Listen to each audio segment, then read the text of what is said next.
Hey there, today I got something interesting in the mail and I'm going to leave you with a little hint.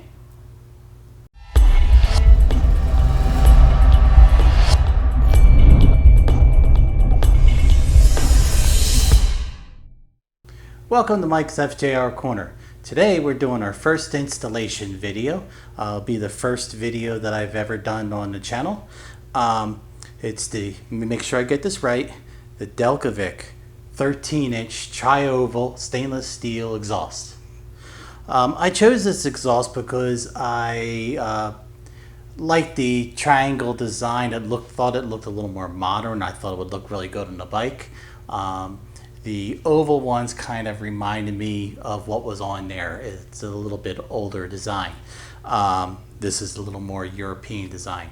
I'm going to try to do a recording of both before and after. Try to do it accurately, try to record the tone as well as the volume. Let's see what came in the package. I've already opened the box and pre-inspected it. And this is the way it came. It came with no paper fill.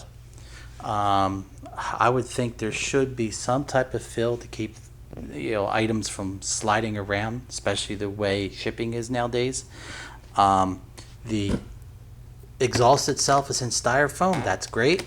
The pipes are wrapped, so even if this does slide around and hits it, it's still okay. It just seems like it should just have a little something.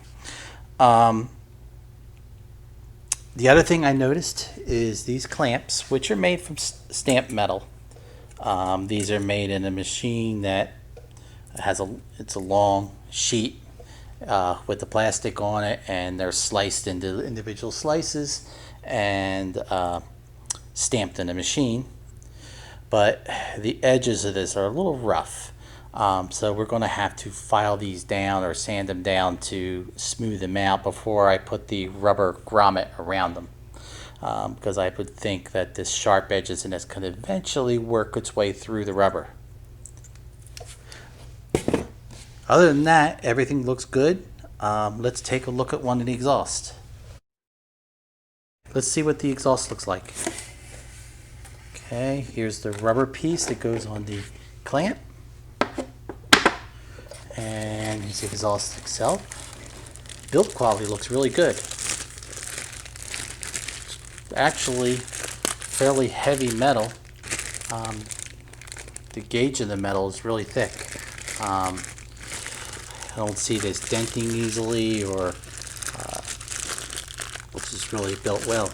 The rivets look nice and heavy. This clamp itself looks really heavy. It doesn't look like it would twist or bend when you try to clamp it down. It looks really good. The first thing we're going to do is make a recording of the original exhaust. I have the audio meter set up 3 feet away from the exhaust.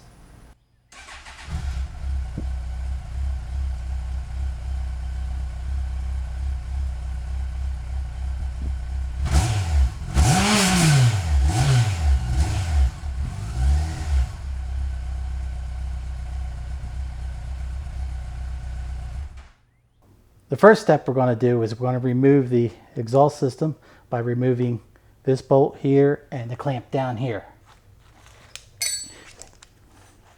Using our 14 millimeter,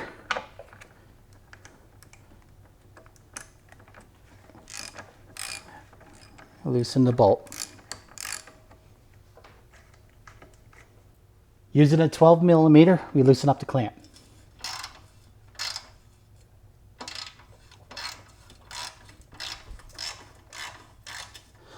Finish loosening the bolt while holding the exhaust and carefully slide it off. Okay, we have both bolts loose. We are having trouble trying to get it loose from the header. So I'm going to take these 2 bolts to take this assembly out of the way, to give me more room to be able to maneuver the exhaust.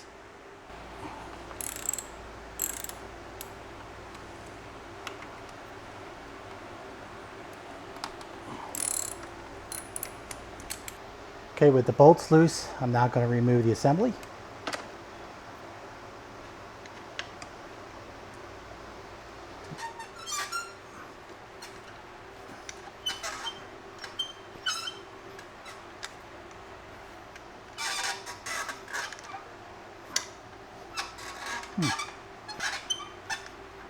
Just rip that bitch off. There you go. There it goes. Now that the exhaust is out of the way, I'm going to reinstall this bracket. In my case, I have a washer behind it to allow for as a spacer for this electrical plate. Okay, tighten the 220 inch-pounds. Now that I have the opportunity, I'm going to clean the swing arm. A little bit of spray soap and a rag.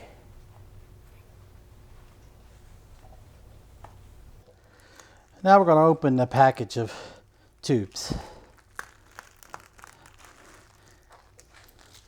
I put on gloves so that I don't get finger oils on the pipes. And try to identify which one is left and which one's right. Let me see the numbers. It says link pipes ×2.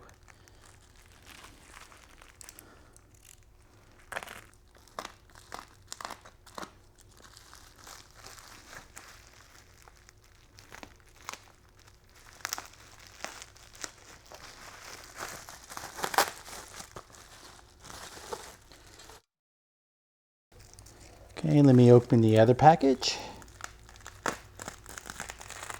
Being careful not to scrape it with the knife.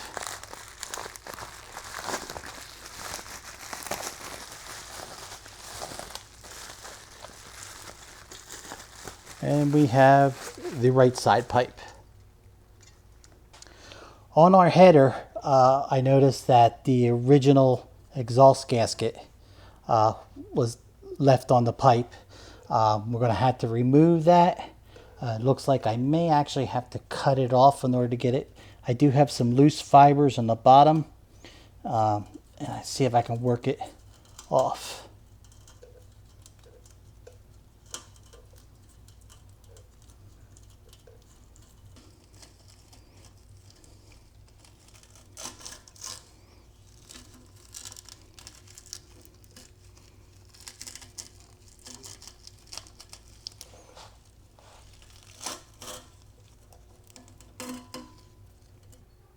Next, we're going to take a file and we're going to clean up the edges on this clamp.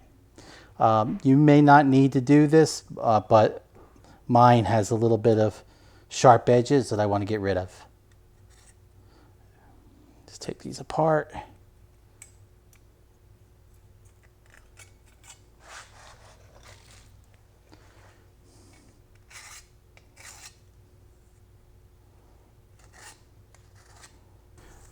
Okay, this feels good. Let's see what it looks like.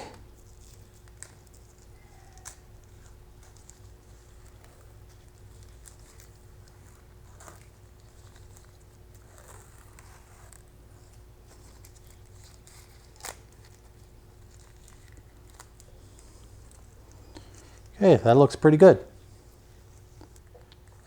Now we're going to install the rubber gasket onto the clamp. Just slide it around, get it into the slot. I say it kind of snaps in over top on the outside.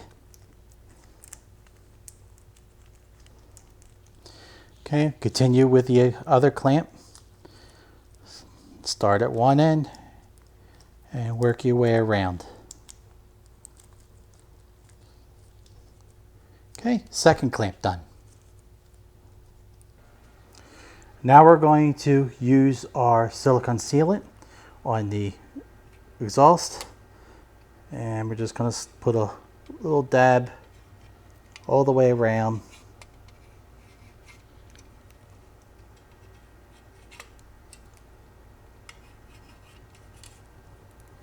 And Just making sure we got it all the way through. And kind of spread it on each tab. Okay, just kind of slide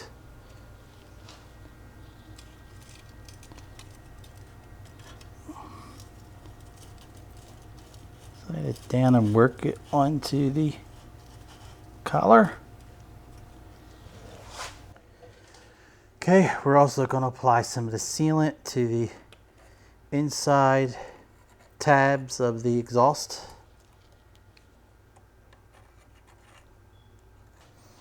Okay, and we're going to slide it over the end of the tube, working it all the way down.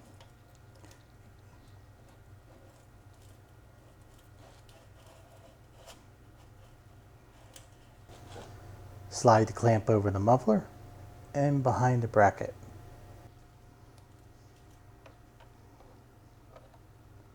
Okay, we slide it into position and slide the bolt through.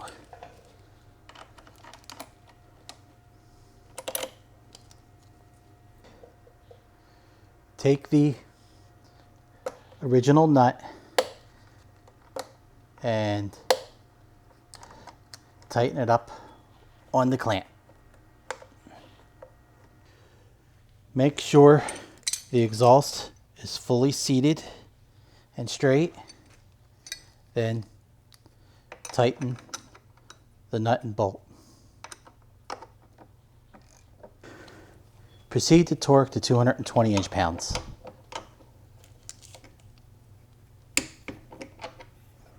Position the clamp over the slots evenly and tighten.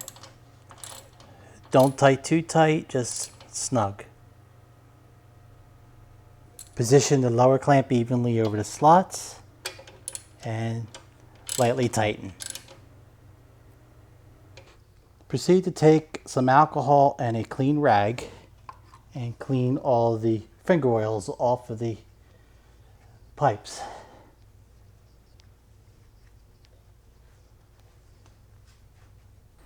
Install the right slip-on exhaust by duplicating all of the procedures we did on the left side. This will complete your installation.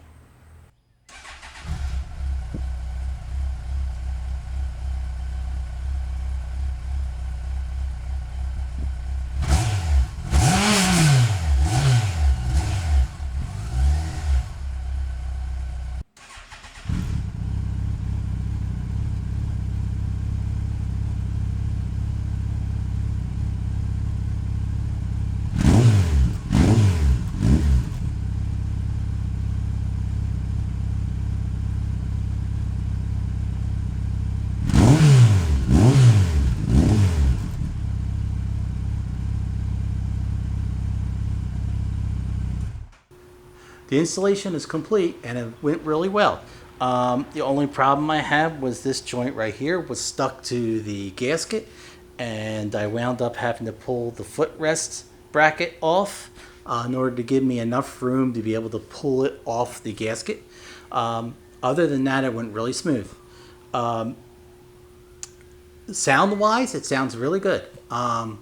It's a 13-inch, so it's a little bit louder than the original exhaust during idle and on acceleration. But on highway speeds, it's pretty good. It's just a light tone, which is good because you don't hear, it doesn't cause that droning that you would hear on a highway too much. But it masks some of the metallic sound of the engine. So that's good. It doesn't make it sound like I'm driving a 500. It sounds more like a 1300 now. So pretty much I like how it came out, and I think it looks really good. And if you like this video, click the thumbs up and or hit the subscribe button. And I thank you for watching, and goodbye.